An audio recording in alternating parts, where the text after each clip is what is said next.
বৃষ্টি উপেক্ষা করে কোটা বাতিলের আন্দোলন চালিয়ে যাচ্ছেন বিশ্ববিদ্যালয়ের শিক্ষার্থীরা। আজও মহাসড়ক ও ট্রেল লাইন অবরোধ করে চাকরিতে কোটা প্রথা বাতিল এবং মেধাভিত্তিক নিয়োগের দাবি জানিয়েছেন তারা।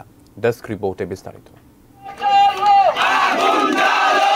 চাকরিতে মুক্তিযোদ্ধা কোটা বাতিলের দাবিতে ঢাকা আরিচা মহাসড়ক অবরোধ করেন জাহাঙ্গীরনগর বিশ্ববিদ্যালয়ের শিক্ষার্থীরা। বৃহস্পতিবার দুপুর 12:30 থেকে 1টা পর্যন্ত মহাসড়কের দুই পাশে অবস্থান নেন আন্দোলনকারীরা।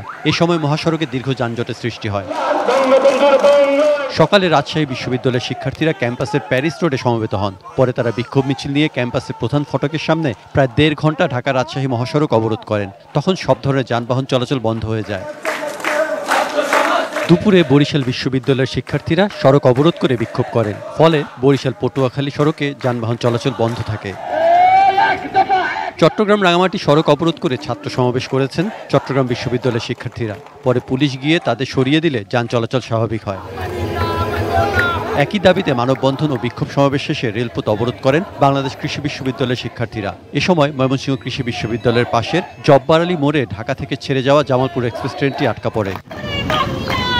বিক্ষোভ মিছিল ও অবস্থান কর্মসূচি পালন করেন শাহজালাল বিজ্ঞান ও প্রযুক্তি বিশ্ববিদ্যালয়ের শিক্ষার্থীরা। বেলা 11:30 থেকে শুরু হয়ে দুপুর 1টা পর্যন্ত চলে শিক্ষার্থীদের এই কর্মসূচি। দুপুর 12টার দিকে কুমিল্লা বিশ্ববিদ্যালয়ের শিক্ষার্থীরা বিক্ষোভ মিছিল নিয়ে ঢাকা চট্টগ্রাম মহাসড়ক অবরোধ করেন। এ সময় তারা বিভিন্ন স্লোগান দিতে থাকেন। অবরোধের ফলে মহাসড়কের দুই পাশে আটকা পড়ে দূরপাল্লার অসংখ্য যানবাহন। Saikat Dasgupta, desk report, ATN news.